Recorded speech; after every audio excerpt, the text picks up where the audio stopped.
Muy buenas, soy el doctor Oriol Lugo, doctor en psicología, y aquí estamos, espacio más de entrevistas, y hoy vamos a conocer a Jordi Nadal. ¿Qué tal, Jordi? ¿Cómo estás?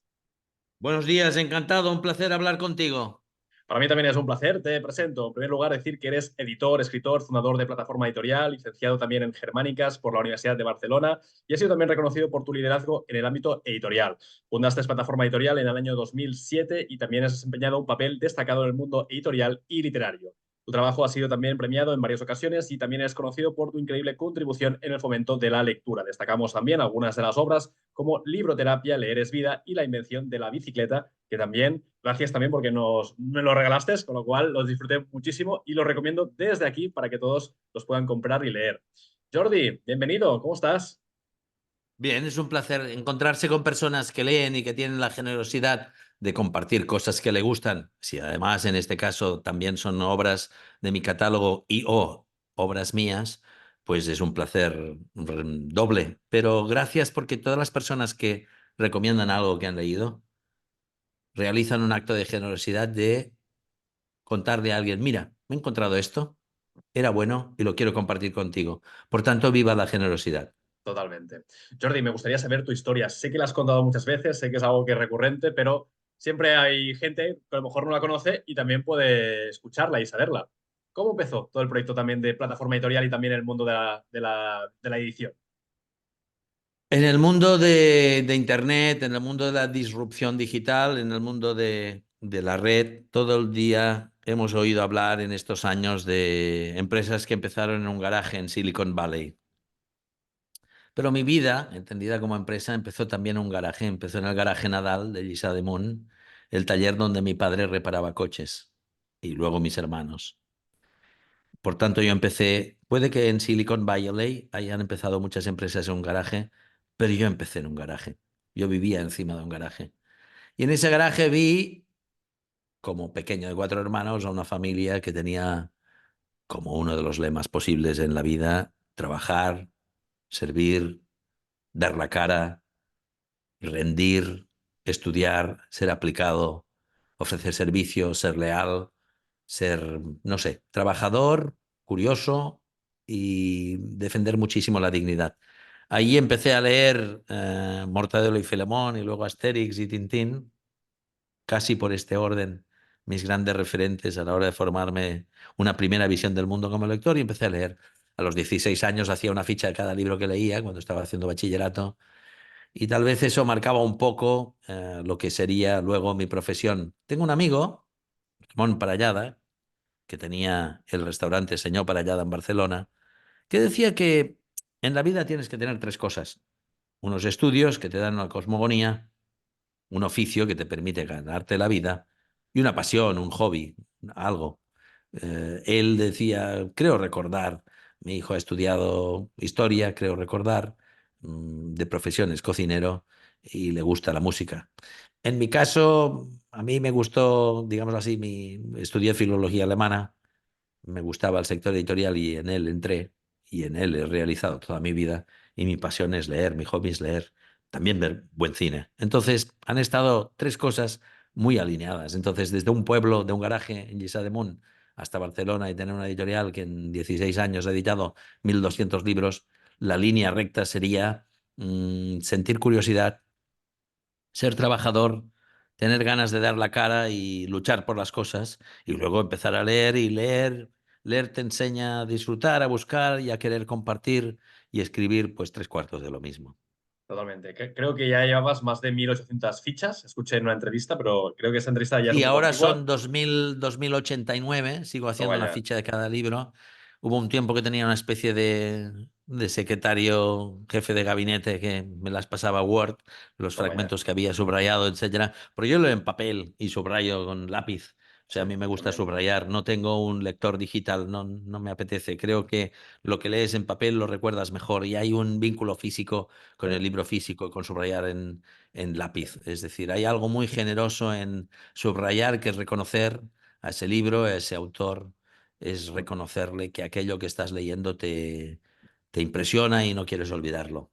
Totalmente, es verdad, porque además también la neurociencia lo avala. Todo lo que escribes, tocas, palpas, hueles, eso también tiene un extra a la hora de poder acordarse, poder recordarlo. Además, parece que está demostrado que científicamente, que quien lee en papel o quien toma notas a mano Mm. recuerda mejor. Sí, Los que toman apuntes en la universidad tecleando en el teclado de su ordenador pequeño, iPad o lo que sea, sí. recuerdan, estudian peor. Hay algo que no podemos ignorar, que es nuestra relación física con el mundo físico, porque Ujú, las cosas a las que llegas en la vida también tienen que ver con rituales, ¿no? Los rituales son transformadores. Y escribir, subrayar, recordar, tomar apuntes es un ritual cotidiano que probablemente pueda ser a veces ignorado, pero ujú, que tiene un poder mucho más grande que solo una relación digital. Yo tenía discos, LPs, long plays, que eran maravillosos y ponía la cubierta en mi, en mi estantería para ver un álbum de Tracy Chapman, ¿no? Yo ujú. no puedo establecer una relación afectiva con un archivo digital, pero Sí. sí con cosas que son objetos que forman parte de algún modo, rituales, decíamos antes, Mm, podríamos decir la palabra altar. Es decir, creo que no puede haber una vida plena sin una relación que incorpore también lo, lo espiritual, o lo sagrado, o lo importante, lo esencial, lo poético o lo que contiene misterio. Es decir, que cada uno le ponga la palabra que quiera mientras no le produzca urticaria o rechazo, ujú. pero creo que hay que estar abiertos a lo poético. Es así. ¿Qué te hizo lanzarte a fundar tu propia editorial? Y había trabajado en las cuatro lenguas y en los cuatro países y en los cuatro grupos más grandes de las cuatro lenguas más importantes de Occidente, y había trabajado en Estados Unidos, en Alemania, un poquito en Francia y mucho en España, y había acumulado la suficiente experiencia como para mirarme desde lo alto de un trampolín, una piscina en la que me apetecía sumergirme. La verdad es que estaba alto, pero sin buenas intenciones.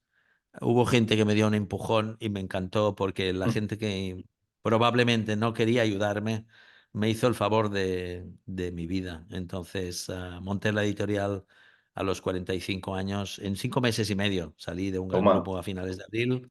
En mayo pensé que hacía, en junio busqué socios, en julio constituí la sociedad, en agosto contraté local, en septiembre contraté a la primera persona y en octubre salían mis cuatro primeros libros. Eso fue rápido. Aprovechamos el tiempo. Claro, tú ya tenías un know-how, sabías, claro, de tantos años de la profesión, sabías todos de la A a la Z, todos los detalles para poder hacer que un libro triunfe y también que la editorial pues llegue a triunfar. Sabía todo lo que quería y sobre todo sabía todo lo que no quería. Mm, Entonces, hubo una ilusión que era superior a la ignorancia o al miedo, al terror o al pavor o a la prevención al fracaso. Digámoslo así, creo que leí una vez que si quieres convencer a alguien que se meta en alta mar para intentar descubrir un continente nuevo, un nuevo mundo, una nueva isla, un nuevo país, una ujú. nueva costa. En lugar de hablarle de las tormentas y de los ahogados, hay que hablarles de las costas doradas, del lugar en el que llegarás y descubrirás un nuevo mundo. Sin sueños es difícil convencer a la gente a que realicen actos más o menos complicados o arriesgados. Sin sueños, sin valores, sin pasiones, sin ilusiones, sin objetivos, sin metas, sin misiones, sin ilusiones, es difícil meterse en un barco.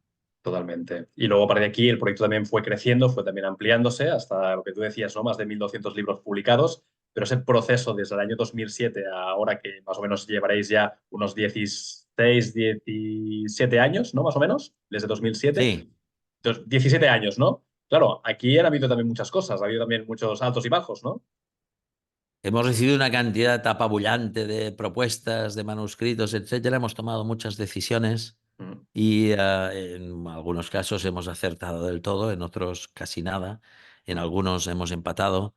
O sea, Vicente Aleixandre, poeta español premiado con el premio Nobel, decía, cito, hacer es vivir más. Fin de la mm, cita. Y yo digo en catalán, fer em fa, que traducido al castellano sería hacer me hace. mm. Creo que hacer cosas es una ocasión de demostrar eh, tu compromiso con la realidad a la que quieres de algún modo enriquecer, y quieres intentar aportar aquello que te mueve y te conmueve. Me gusta mucho aquella frase supuesta de alguien que tenía que cruzar los Alpes con elefantes y tal, y dijo, Ujú. encontraremos el camino y si no, lo haremos. Sí, Entonces creo mucho Aníbal. en la fuerza de la voluntad Mm. que intenta buscar el camino de paso, Ujú. encontrarlo y si no, pues ya lo haremos. ¿Cómo sabes si un libro va a triunfar o no va a triunfar? Que supongo que esta es la pregunta del millón, ¿no? La bola del futuro. Si las razones por las cuales un éxito es predecible, un libro va a triunfar o no, fuesen matemáticamente ciertas y muy objetivas, los propietarios de grandes y riquísimos clubes de fútbol tendrían una editorial, porque es infinitamente más divertido tener una editorial, infinitamente más Es divertido, buena. con todo el cariño por la gente que está en el mundo del deporte, donde se mueve muchísimo dinero, pero es infinitamente, infinitamente, infinitamente, infinitamente más divertido tener una editorial. Por tanto, el sector editorial no es exactamente un sector en el que forzosamente los ingenieros, a los que admiro profundamente, entre otras Ujú. cosas, yo tengo un hijo que es ingeniero industrial, Mira. am, puedan tener éxito forzosamente. Es decir, las cosas no son parametrizables. A más B más C te dará D. No es así.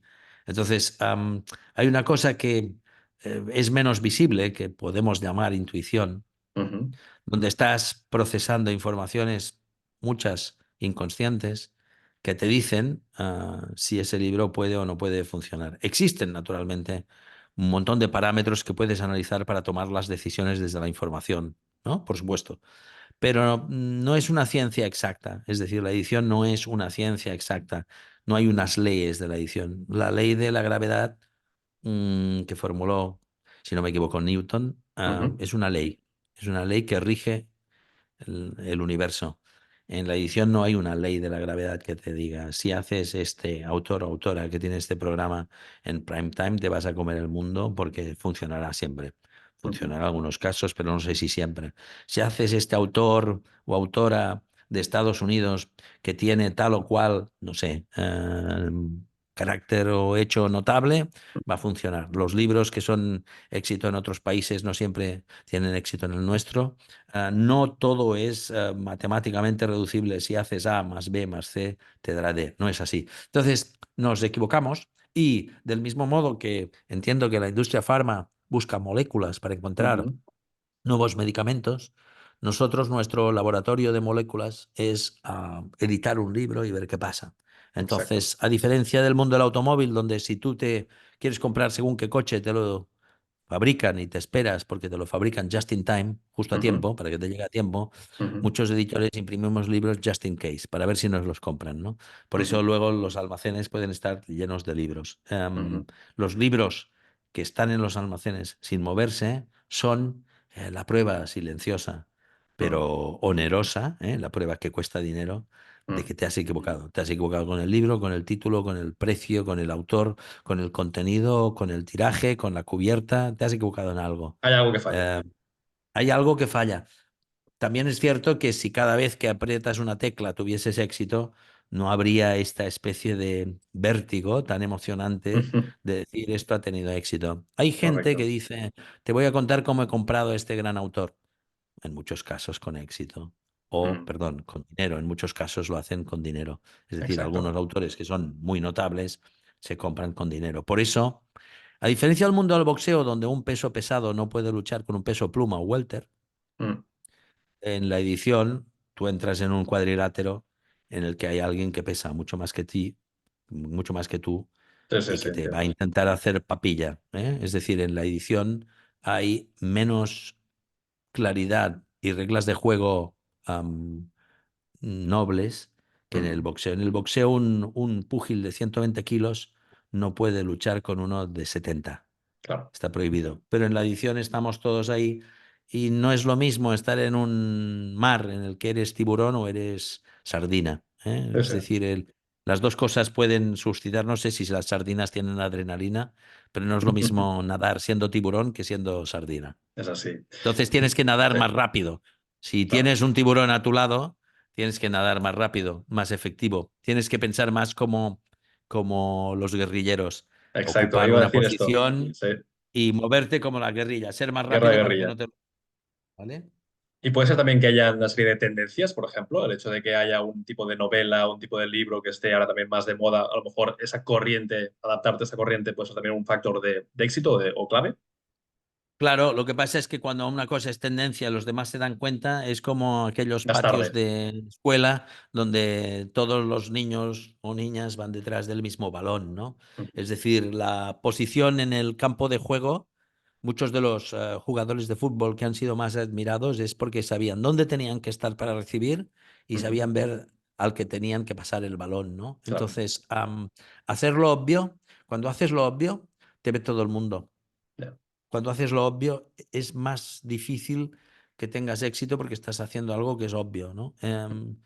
Hay que saber ver cosas con ojos nuevos y saber proponer cosas que respondan a necesidades y a curiosidades y a emociones de unas personas que no han sido atendidas antes por otros editores que tal vez estaban haciendo cosas más regulares, más mainstream, que se dice ahora en Claro. inglés.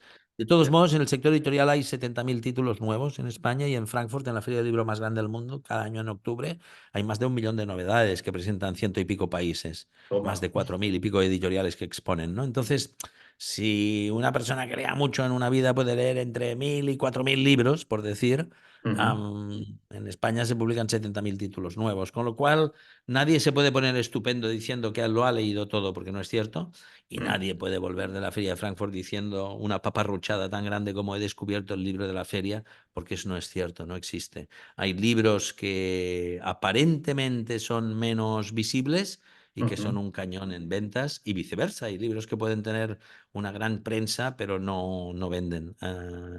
Hace 30 años tenía un traductor en una editorial en la que estaba, un traductor cubano, ujú, que vino de Cuba, vía París, ujú, y cuando estaba trabajando conmigo y hacía traducciones, me decía, chico, ahora lo entiendo.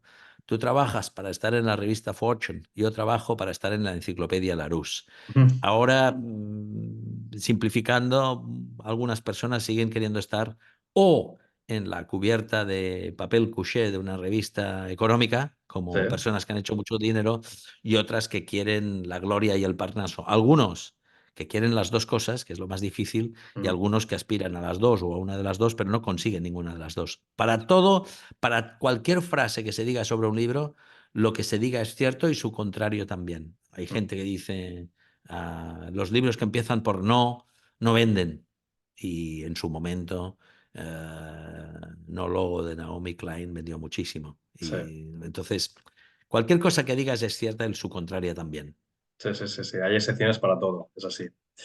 Como editor, Efectivamente. como experto del sector, pregunta un poco más crítica, pero seguro que encontraremos una buena respuesta. ¿Cuál es tu opinión al respecto de la IA en el sector editorial? En sus pasos preliminares, esto va a ser tremendo porque puede resolverte muchas tareas que hasta ahora tenías que encargarla a personas. Lo hará con mayor o menor fortuna. Hoy, utilizando la inteligencia artificial, una persona ya puede hacer una presentación en PowerPoint o una conferencia leyéndola en un prompter o recordándola, Sí, memorizándola, sabiendo relativamente poco. Lo sí. que le costará mucho más a esa persona que está utilizando un conocimiento que se lo ha prestado la síntesis, la tesis y la síntesis, la inteligencia artificial, lo que a esa persona intuyo que le va a costar muchísimo, salvo que tenga un pinganillo que le conteste en tiempo real las preguntas que le haga al público. Tú puedes hacer una conferencia magnífica sin saber del tema Ujú, con inteligencia artificial. Pero cuando te hagan una pregunta que no está en el guión, ahí quedarás al descubierto. ¿Me explico? Entonces, sí, hoy muchas personas podrán fingir un conocimiento que no tienen ujú, con mayor o menor legitimidad, pero esto va a cambiar muchísimo, supongo, las reglas del juego. Yo sé muy poco de esto, pero ya veo algunas cosas que están sucediendo y que van a tener, naturalmente, en lo bueno y en lo malo, un efecto muy grande. Es decir, las disrupciones tecnológicas, cuando la gente utiliza la palabra disrupción, quiere decir que alguien te está robando la cartera y no te estás enterando, o que alguien que ya era rico se está haciendo muchísimo más rico, o que alguien que no era poderoso empieza a serlo mucho más. La palabra disrupción, en combinación con lo digital, Sí. quiere decir generalmente una transferencia o incremento de poder y de dinero, que se parecen mucho, pero no son exactamente lo mismo, de dimensiones cósmicas. Y por eso, estamos hablando ahora en enero del 24, el COVID ha significado muchas cosas, pero ha sido la transferencia de poder y de dinero más grande de la historia, Mm, creo. Yo no soy economista ni experto en megadatos mundiales, pero creo que la disrupción digital, con algunos hechos que iban más allá de la disrupción digital, han creado grandes movimientos de placas tectónicas. Cuando miramos la Tierra hace miles de millones de años, todos los continentes estaban juntos en Pangea y luego se empezaron a separar. Y en los lugares en los que las fallas encuentro, yo no sé de geología, y de seísmos, no sé de terremotos, pero en los lugares donde las grandes placas tectónicas se confrontan, hay terremotos de vez en cuando. Entonces, la disrupción digital es un terremoto continuo de padre y señor mío que intenta estar maquillado para parecer solo facilidades, avances, etcétera, y muchas cosas son extraordinarias, al servicio de la medicina, por ejemplo, pero ha hecho una transferencia de poder y de dinero y de cambiar las reglas del juego de una manera brutal. Solo hay que pensar en la educación y las pantallas y en ver el enorme poder que tiene un teléfono móvil, que es probablemente el instrumento tecnológico con más poder a la hora de cambiar nuestras vidas, no sé, tal vez después del fuego en la historia de la humanidad. Es decir, no sé, es para pensarlo. La disrupción digital tiene mucho que ver con alguien está acumulando muchísimo más dinero, muchísimo más mm, poder y tú no puedes hacer absolutamente nada porque eres dato o usuario o poca mm. cosa más. Es un buen reto que tendremos que asimilar o al menos adaptarnos. Sí, Hablando, sí. sí, como dice Pérez Reverte, de un modo muy pesimista, Occidente está acabado, simplemente tiene que decidir cómo acaba, con qué grandeza acaba. Mm. Es una buena cita. Da un poco también de pavor, pero supongo que también habrá esa parte de oportunidad. Sí, es decir, la diferencia entre el que es optimista y el pesimista después de que el iceberg haya cortado 5 planchas, si recuerdo bien, del Titanic, es que el optimista probablemente se ahogó y el pesimista en algunos casos llegó a tiempo antes, no lo sé. Es decir, cuando vas a la Feria del Libro de Frankfurt y hay 50.000 personas profesionales del sector que entran en los 3 primeros días profesionales de ciento y pico países que traen más de 4.000 y pico editoriales representadas y más de 1 millón de libros, cualquier cosa que digas es cierta y su contraria también. Por Claro, tanto, es aquello que dicen en versión andaluza de una manera tan sintética y tan simpática, hay gente pató. sí, sí, Entonces sí. veremos muchas cosas. Podemos volver a ver ese fragmento de Blade Runner. He visto cosas que vuestros ojos no han visto, asaltar en naves en llamas más allá de Orión. Veremos muchas cosas, Sí, buenas sí. y algunas malas, probablemente. Jordi, nos acercamos ya al final de la entrevista. Ha pasado rápido, siempre digo que es buena señal. Me gustaría que pudieras dar un último mensaje a la audiencia, un último mensaje también, si puede ser positivo, optimista o el que tú quieras, de cara también al futuro, a lo que nos espera, y también donde la gente puede saber más acerca de tus obras y también acerca del proyecto de plataforma editorial. Sobre mis obras pueden entrar en mi página web, jordinadal.com, y si no, en el catálogo de plataforma, plataformaeditorial.com, y esa es su casa. En redes nos encontrarán y todo esto y encontrarán el mundo de nuestros autores. Y como colofón, yo creo que lo más bonito de la vida es la curiosidad y las ganas de aprender. Y eso pasa mucho por una buena escuela, por un buen bachillerato, por una buena familia. Digo bachillerato porque creo que cuando entramos en la universidad, quien entre, es tardea. Es decir, Mm, las personas nos hacemos en nuestra familia y en nuestro bachillerato, ¿no? Y lo más bonito de la vida es aprender, porque aprender es crecer continuamente, es decir, aquello de Píndaro que nos exhortaba llega a ser el que eres aprendiéndolo, ¿no? En el devenir una persona mejor, una mejor versión de uno mismo. Eso pasa por buenas conversaciones, por una buena familia, por una buena educación, por buen cine, por buena literatura, por buena pintura, por buenos museos, por buena música. En el caso del libro, yo creo que el mundo del libro, Emili Teixidor, que era un autor de literatura infantil que Mm, habíamos trabajado juntos, era muy amigo mío, me contaba que un día en una escuela un niño, una niña le dijo, él había dado una charla sobre la lectura y un niño, una niña le dijo, cito a este niño o niña, leer es querer que el mundo no se acabe nunca. mm, qué bonito. Entonces, yo lo que creo es que las personas que tienen la suerte de poder leer, yo no puedo obligar a nadie a nada que le haga más o menos feliz, más o menos sabio, más o menos libre, más o menos lo que sea. No puedo obligar a nadie a que vaya a tomar el sol en la playa o se bañe en el mar. Es una invitación. Si te gusta, es bueno y si tienes la piel que te tolera bien el sol y si no, te pones una sombrilla. No Mm, puedo obligar a nadie a que descubra las ventajas de aprender idiomas. No puedo obligar a nadie a que vea una buena película. es así. Pero invitar, obligar no, pero invitar a la gente a decirle lo bueno de las cosas buenas. Muchas de las cosas buenas están sintetizadas en los libros, por tanto, quien lea tendrá muchas más vidas que solo su propia vida. Será más personas y será una mejor versión de sí mismo. Y por tanto, invitar a alguien a leer es decir, si te gusta vivir y te gusta aprender, si te gusta crecer y te gusta compartir, si te gusta divertirte y te gusta sentirte vivo, si te gusta sentir la alegría inherente a tener un horizonte más ancho que la misma persona el día antes, pues acercarse a los libros es una ocasión de celebrar cada día ese milagro extraordinario que es leer y ver un mundo más grande. Los griegos, yo no sé griego antiguo, pero sé que los griegos tienen definiciones extraordinarias en su idioma, en el griego antiguo. Hay un tiempo técnico, que es el cronos, y hay un Mm, tiempo con sentido, que es el kairos, un tiempo sí. con más intensidad, un tiempo cualitativo. Y tienen también dos verbos, uno es mirar, creo que es scopio o algo así, scopos, Ujú, telescopio y microscopio, mirar cerca, mirar lejos. Y luego ujú, tienen otro verbo que ahora no recuerdo exactamente, pero del que sale la palabra panorámica, que es un mm, mirar más amplio. Es sí, orao o algo así. De ahí sale la palabra panorama sí, y panorámica. Entonces, leer es mirar en un horizonte más amplio y por tanto, ¿a quién no le hace ilusión tener un horizonte más amplio y poder mirar no solo lo microscópico y lo telescópico, sino lo panorámico? Entonces es totalmente. darle más sentido a la vida. Es así. Jordi, ha sido un auténtico placer. Espero que la gente que nos ha visto pueda también empezar a ampliar sus miras, que con los libros, como bien también he descrito, se puede ampliar a un gran nivel. Muchas vidas, muchos libros y todos a la disposición de aquellos que se atrevan a leerlos. Jordi, muchísimas gracias, un abrazo fuerte y que tengas un feliz día. Muchísimas gracias. Cuídate. Chao. Un abrazo, gracias, chao.